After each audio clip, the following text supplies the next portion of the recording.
la création du parti de Bassirou Diomaye Faye. On a entendu son discours. Et puis cette dernière image, Bassirou Diomaye Faye qui reçoit Macky Sall au palais présidentiel. Vos impressions?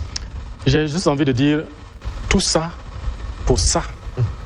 Combien de Sénégalais ont perdu la vie pour qu'on revienne encore à ce perpétuel recommencement? Et certainement que Sonko est en train de déchanter. Parce que la politique politicienne est en train de reprendre le dessus.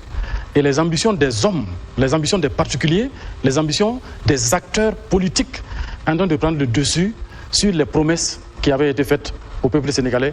Et c'est parti, malheureusement, pour de bon, peut-être même pour 2 décennies. On va encore refaire les mêmes choses et le Sénégal va rester dans le statu quo. Et moi, je pense que ça fait le jeu des Occidentaux parce que c'est exactement ce qu'ils veulent. Pendant ce temps, le pétrole sénégalais est en train d'être pompé au large. Le brut est en train de partir. Ce n'est même pas traité au Sénégal. Et le Sénégal va stagner dans son économie et il n'y aura pas de développement. Alors que ce duo-là avait donné la promesse d'une politique nouvelle et la richesse du Sénégal au profit du peuple sénégalais. C'est dommage. Et ça me rappelle ce que le président disait à Ouagadougou, comme quoi un Français est venu lui dire que les Noirs sont maudits. Et j'imagine que c'est la même chose qu'on a dit à Diomaye quand il s'est rendu à Paris.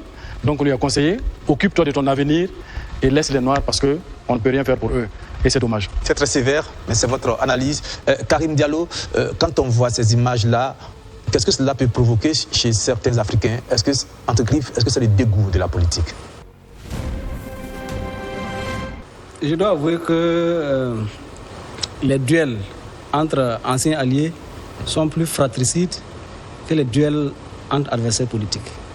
Et il n'est pas exagéré de dire que le président Diomaye réserve un sort peu enviable à son ancien allié d'hier, qui est le président Ousmane Sonko, plus même que ce que Macky Sall avait pu le faire subir. Macky Sall qui est en quelque sorte son ancien bourreau et qui est reçu sur le tapis rouge. Qui est reçu sur le tapis rouge et qui l'adoube pratiquement. Qui l'adoube pratiquement. Mais je précise aussi qu'en politique, il y a des leçons à tirer. Et aujourd'hui, au regard de la tournure des événements, il faut dire que le président Ousmane Sonko a commis des erreurs stratégiques assez graves et il a permis à ceux que lui-même il a installés au pouvoir de faire une sorte de retour d'ascenseur, mais dans le sens inverse, pour le noyer au fur et à mesure que l'échéance de 2029. Est-ce que la trahison s'explique? Parce que là, on est en face d'une trahison.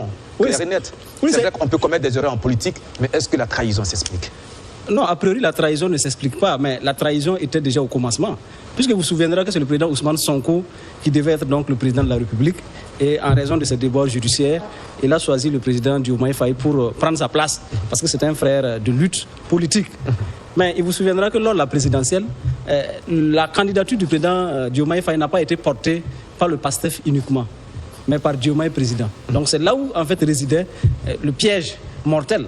Parce que si vous faites porter la candidature du président au présidentiel par une coalition que vous appelez Diomaye Faye, une fois que le pouvoir est acquis, la suite des événements, comment vous vous débrouillez? Est-ce que cela explique le fait qu'un président, quand il est élu, il peut se démarquer de son programme de gouvernement? Parce que c'était là un peu la coquille entre ces deux. Oui, mais même là, quand vous regardez, en fait, non, le programme politique du PASTEF, c'est le programme de base. Mais ce programme a été repris, en fait, par la coalition Diomaye. Puisque quand ils sont allés en campagne présidentielle, on ne parlait pas du PASTEF, mais on parlait de la coalition. Oui, mais c'est ce programme-là que Diomaye Faye n'a pas respecté. Tout à fait, non, je suis d'accord, tout à fait. Mais quand en politique, vous voyez que votre adversaire commence à prendre le large, le mieux pour vous, c'est de vous taire vos ambitions et de les cacher loin.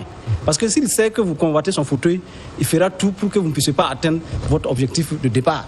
Et donc, la dernière phrase. C'est pour dire qu'en fait, c'est des erreurs stratégiques que le président Ousmane Sonko doit donc prendre en compte. Et en termes de perspective, c'est qu'en fait, en recevant le président Macky Sall, en recevant l'ancien président, donc Abdoulaye, le fils de l'ancien président Abdoulaye Wade, Karim Wade, le président Diomaye est en train de préparer en fait le terrain pour que le président Ousmane Sonko n'atteigne même pas la présidentielle de 2029. Je suis sûr qu'à la fin de novembre, début décembre, il va dissoudre l'Assemblée. Et le fait que lui, il a un parti, le fait qu'il y a l'APR, l'Alliance pour la République du président Macky Sall, et le fait qu'il y a le PDS, le Parti démocratique sénégalais du président Abdoulaye Wade, ce qu'ils vont faire, c'est qu'ils vont vouloir faire une coalition et aller maintenant contre le PASTEF. Donc au niveau de l'Assemblée nationale, qui va sortir donc des élections législatives anticipées, en fait, ils ne veulent plus que Ousmane Sonko même ait la majorité pour prétendre même rester président de l'Assemblée nationale. Donc voilà là où ils vont. Maintenant, c'est au peuple sénégalais de prendre son destin en main et de le traduire de façon concrète dans les urnes lors des élections législatives anticipées qui vont être organisées. Mais je peux vous assurer que ça va être très dur parce que la traversée du désert risque d'être très longue et au regard de la situation, ils vont tout faire pour barrer la route au président Ousmane Sonko. Mais le peuple sénégalais décidera en dernier ressort. Ali Nana. En fait, ces deux sorties-là, ces deux images-là appellent deux lectures politiques. Rapidement. Voilà, la première lecture, c'est qu'avec la création du parti de Diomaye Faye, c'est une rupture définitive. Et met en même temps en veilleuse tout l'espoir vendu par ces dieux-là au peuple sénégalais. Ça veut dire que le reste des 2 ans ne servira plus à développer le Sénégal, mais le reste là ouvre à une guerre fratricide politique jamais égalée. La deuxième lecture politique avec l'image de la réception de Macky Sall, c'est que effectivement ça traduit aussi la recomposition de la scène politique sénégalaise. Nous l'avons dit tantôt, avec cette rupture là, 2029 va appeler des alliances. Et je vous disais tantôt que Bassirou Diomaye Faye, ayant les leviers du pouvoir politique, à la limite financier, va compter non seulement sur la catégorie, sur la confrérie des Mourides, parce que, quoi qu'on dise, selon la tradition politique sénégalaise, Macky Sonko vient de la Casamance. Et lui, si je m'abuse, il vient du centre du Sénégal. Alors, ça veut dire que Diomaye Faye va compter plus sur des partis traditionnels tels que l'APR, de Macky Sall, tels que sur Karim Wade, sur Idrissa Seck. Et cette sortie-là, c'est pas pour non seulement soutenir la candidature de Macky Sall à l'ONU, mais c'est pour faire des yeux doux au parti de Macky Sall. Parce que quand vous avez suivi l'arrivée de Macky Sall, quoi qu'on dise, Macky Sall reste toujours populaire dans l'opinion publique sénégalaise.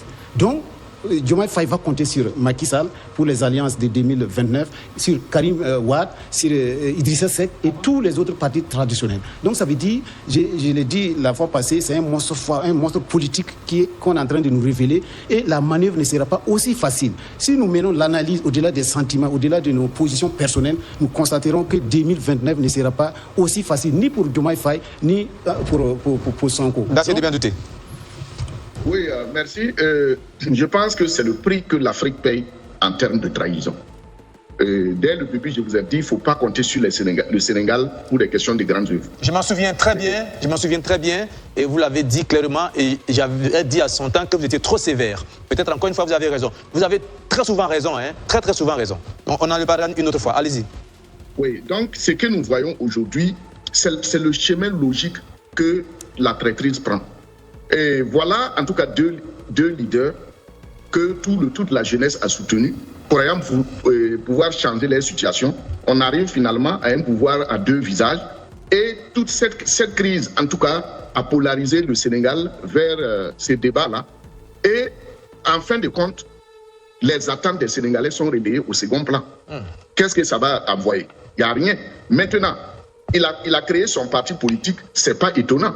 Dans la bonne démocratie telle que les Occidentaux nous ont appris, surtout nos ancêtres les Gaulois, c'est la démocratie comme ça. Les crocs en jambes, la manipulation, la traîtrise, le pays ne compte pas, c'est soi.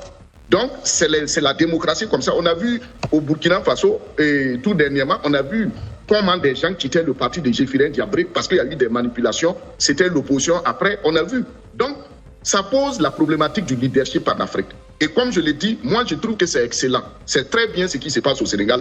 Parce que ce jour viendra où les vrais Africains, qui ne sont pas dans des loges, qui ne sont pas dans des mosquées, qui ne sont pas dans des églises, au nom de la terre africaine prendront le pouvoir et les Africains jureront sur leur terre pour dire que pas plus de traîtrise. Parce que tout ce que nous subissons, c'est la traîtrise qui nous amène tout ça. Ce qui se passe au Sénégal, c'est une honte pour la race noire. Que le Sénégal, qui a eu des intellectuels, des savants, puisse au haut sommet de l'État en train de montrer ses visages et on dit c'est la démocratie. C'est la vraie démocratie là comme ça que les Occidentaux nous ont vendu.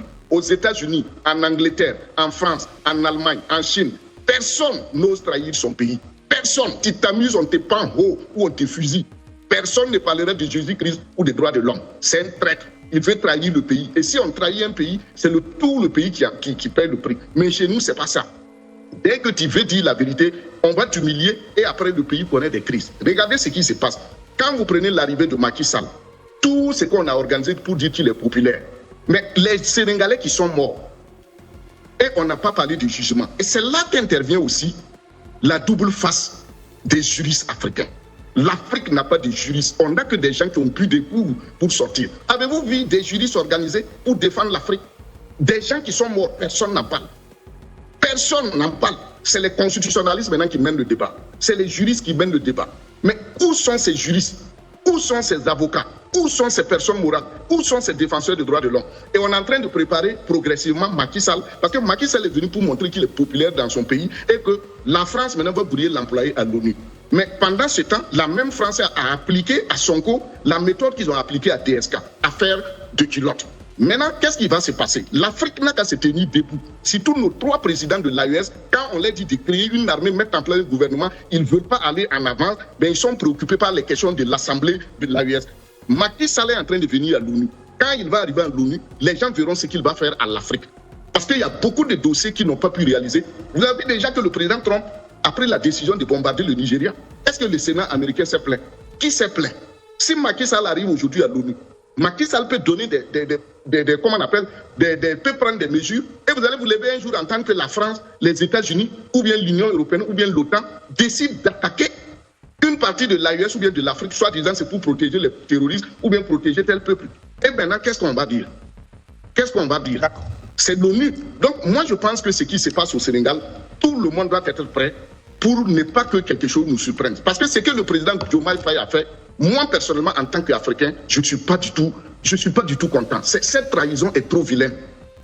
Un parti qui se bat, qui te porte au pouvoir, tu arrives, tu crées un parti. Et regardez même son parti. Les Africains, on ne réfléchit pas. Regardez les symboliques de son parti. Moi, je suis anthropologue. Des Sénégalais qui prennent parapluie, des lauriers, et puis une main pour en faire symbole de parti politique. Où est la profondeur culturelle? C'est toute cette superficialité de leaders africains qui font que les peuples souffrent. Le Sénégal, regardez la culture sénégalaise, regardez les symboles de son parti. Les lauriers, c'est quoi?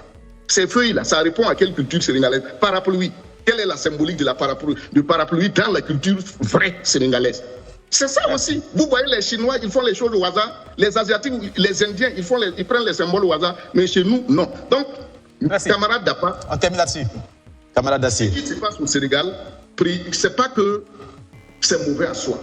C'est la gestation de l'Afrique d'une autre génération, d'un nouveau monde. Comme je l'ai dit, c'est un nouveau monde qui est en train de se lever. Et l'Afrique tout entière doit en train de regarder ce qui se passe au Sénégal. Vous voyez, Wade est venu donner des pouvoirs à Faye. Son anniversaire, vous avez vu les discours là-bas. Son fils est venu, Macky Sall est venu. Donc, tous ces gens-là vont se coaliser. C'est le retour de la vieille garde, hein? Le retour de la vieille garde contre Sonko qui veut changer. Et à la fin, maintenant, on va l'employer. Mais ce prix-là, c'est quoi? Mamadou Dia avait trahi Modibo Keïta dans les affaires de la Fédération du Mali. Vous voyez le prix qu'il a payé? Le Sénégal continue. Donc, c'est comme ça. Merci, Dacier. Merci, Dacier de Bendouté. C'est vrai qu'on vous sent très remonté, mais il faut aussi parfois mettre un peu de nuance dans les commentaires quand vous dites qu'il n'y a pas de juriste en Afrique. Je comprends un peu le fond de votre idée. Hein. Le fond de votre idée, c'est que parfois, devant certaines situations, vous auriez voulu que des hommes de droit prennent des initiatives. Mais il faut nuancer en disant qu'il y a quand même certains juristes dans nos pays qui sont dignes de leur rang et qui posent des actions qui vont dans le sens de la justice aussi. C'est important de ne pas toujours tout globaliser. Ça peut créer des frustrations chez certaines personnes qui font quand même le travail avec beaucoup d'efficacité et de droiture. Karim Diallo, on entend définir. Hein. Oui, juste préciser. De manière exceptionnelle. Oui, la trahison n'a pas de religion, la trahison n'a pas d'ethnie. Aucune religion, aucune ethnie ne recommande de trahir. Celui qui trahit aura trahi en son nom et pour son compte. Et ça ne vaut que pour lui. Ça ne peut s'étendre en aucune façon à sa communauté ni à sa religion d'appartenance. Il faut qu'en Afrique, on commence à se respecter et en respectant les religions de chacun. Voilà. Chacun est libre de mener sa religion, mais chacun respecte la religion de l'autre. Aucune religion ne dit de trahir son prochain. Mais en politique, la trahison est l'essence même de la politique. C'est pour ça qu'on dit que quand vous mourrez pour un homme politique, vous êtes mort pour rien. D'accord, Nathan est fini. J'ai ouvert la boîte à Pandore, je suis obligé d'aller jusqu'au bout. Ali Nana. Je souhaite quand même que, comme vous l'avez déjà dit, qu'ils mettent un peu de bémol. Parce qu'ici, il n'est pas question de manque de juristes ou de compétences juridiques. C'est le juriste qui s'est senti un peu frustré. Non, pas forcément. moi, à mon niveau, il n'y a pas de problème. Mais je crois qu'il aurait dû parler de peut-être des personnes morales, des détenteurs des valeurs africaines qui pouvaient peut-être faire ça. Sinon, les juristes font leur travail. Le Conseil constitutionnel sénégalais a tranché. Tout ce qui est institution au Sénégal, je crois que ça marche bien. Et les juristes jouent leur rôle. À ce niveau, je crois que le débat se situe à un autre niveau, mais pas au niveau de la compétence ou des valeurs de droit.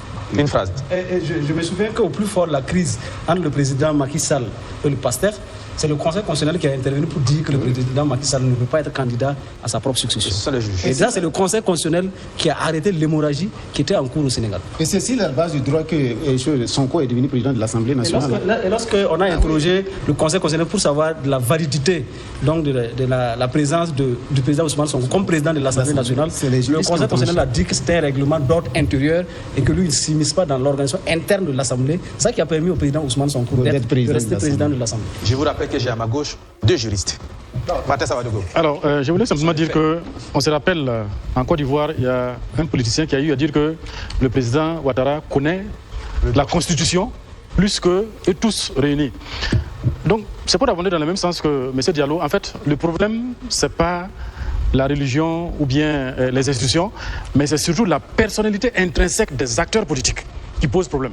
La plupart de ceux qui vont en politique, et je pense que Maître Sankara l'a avoué ici une fois, un de ses amis qui s'est engagé dans la politique et qui a regretté.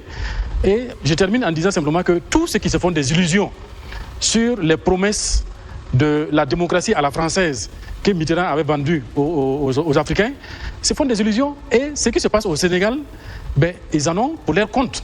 Parce qu'en réalité, quelles que soient les belles promesses qu'un politicien, s'il a vraiment ce vice de politicien dans son ADN, dès qu'il arrive au pouvoir, la seule chose qui va l'intéresser, c'est conserver le pouvoir et s'enrichir, au détriment des promesses qu'il avait faites au peuple. Nassiré Bendouté, je vous donne la parole pour réagir une dernière fois et après c'est fini. Mais s'il vous plaît, rendez-moi service, soyez assez concis, sinon je vous assure qu'on va nous arracher l'antenne de force, on va nous couper. Allez-y Nassiré, réagissez. Oui, moi je pense que quand vous avez affaire à quelqu'un, essayez de comprendre son paradigme. Moi, je n'ai pas de haine ou dire que les juristes n'ont pas de savoir. C'est une manière de parler. Quand je dis où sont les juristes, à l'heure où nous parlons, où sont les juristes? La question reste posée. Où sont les juristes? Et quand vous regardez dans le combat africain, façon dont l'Afrique est malmenée, où sont les juristes? On met les Laurent Gbagbo là de côté, on connaît les combats. Mais est-ce que vous avez vu en Afrique? Je parle ici de la critique du droit et du combat que les juristes doivent mener du fait qu'ils connaissent le droit. Avez-vous vu un mouvement de juristes en Afrique défendre l'Afrique tel que les historiens, les journalistes, les artistes, les autres domaines le font? C'est ça. Donc c'est un paradigme. C'est pas que je suis contre les juristes ou bien je dis que les juristes ne font pas le travail. Mais dans le combat global qu'on doit mener pour la société, où sont les juristes à l'heure où nous parlons? Deuxièmement, quand on parle de la religion, il faut essayer aussi de comprendre mon paradigme et les faits. La religion, on est fier de dire qu'on est musulman ou bien on est chrétien. Mais est-ce que les actes qu'on pose, c'est vraiment des actes qui concordent avec ce qu'on appelle foi? Et je le dis pourquoi. Chez nous, les nègres, on fatigue. C'est nous, les Africains, on flatte.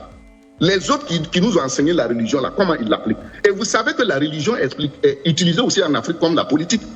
Diomaye Faye, le président Diomaye Faye s'est rendu chez les Mourides. Les Mourides, là, où est la religion? Un pays qui traverse une crise. Personne du haut de son titre d'imam, de calife, de quoi, ne peut sortir et dire « Hey, nous on veut la vérité, ce qui se passe, c'est pas bon ». C'est ça la société. Mais personne ne parle. Mais quand ça dégénère, sensiblement on sort tous les canaux pour dire « Ah oui, faut pas faire comme ça, faut pas faire comme ça ». Sur ce plateau, rappelez-vous qu'au tout début, avec l'arrivée du président Ibrahim Traoré, quand j'interpellais les chefs de sortir, qu'est-ce qu'on m'a dit? Aujourd'hui, quand on a pris le décret pour reconnaître la chefferie, regardez aujourd'hui la liberté, la joie, comment les chefs s'élèvent. Souvent, il faut comprendre dans le débat ce que l'autre veut dire comme problématique. Non pas voir ça comme s'il était contre quelqu'un ou bien il critique négativement. Ce qui se passe aujourd'hui en Afrique, où sont les chrétiens, où sont les musulmans? Pour parler de la morale, pour dire ça là, c'est pas bon. Pour dire publiquement, nous combattons ça. C'est de ça que je parle. Quand je prends aujourd'hui, quand vous prenez aujourd'hui l'Afrique, quand je dis les gens vont jurer sur la terre, tout le monde, chacun est fier de dire qu'il est religion, il est de telle religion. Mais quand il revient de dire la vraie vérité, Si tu es sincère vraiment et que tu es sincère, tu aimes ton pays, tu ne dois pas faire telle ou telle mauvaise chose. Ah, tout le monde sait que si tu jures sur la base de la terre, voilà les conséquences. Donc moi, je parle de cette vérité. D'accord, merci. Sinon, ce n'est pas que je suis contre les juristes ou que je suis contre les religions. D'accord, mais est-ce qu'on est prêt à être sincère publiquement, à dire la vérité? Regardez ce qui se passe. Personne ne peut dire à Diomaye non. Tu laisses quel héritage à la jeunesse? Merci. Le monsieur s'est battu. Sonko a eu le courage de dire c'est toi que j'ai choisi. Tout le monde a dit c'est toi. Tu arrives là-bas maintenant, ça devient un problème. Et personne ne peut dire c'est pas bon, mais on rentre, on dit ça là, le test a fait ça, la démocratie. La juridiction a fait ça. C'est pas comme ça. C'est la démocratie. C'est pas comme ça la politique. La politique là, elle est culturelle. La politique américaine n'est pas la même chose que la politique française. La politique allemande est différente de la politique britannique. Mais le reste, la vérité reste quoi? Il faut défendre son pays, les intérêts supérieurs et surtout protéger ses populations. Merci. Vous voyez aujourd'hui comment le monde marche. Merci, donc c'est ça. Sinon, je ne suis pas contre les juristes, je ne suis pas contre les religions. C'est assez clair. Et c'est sur cette phrase que prend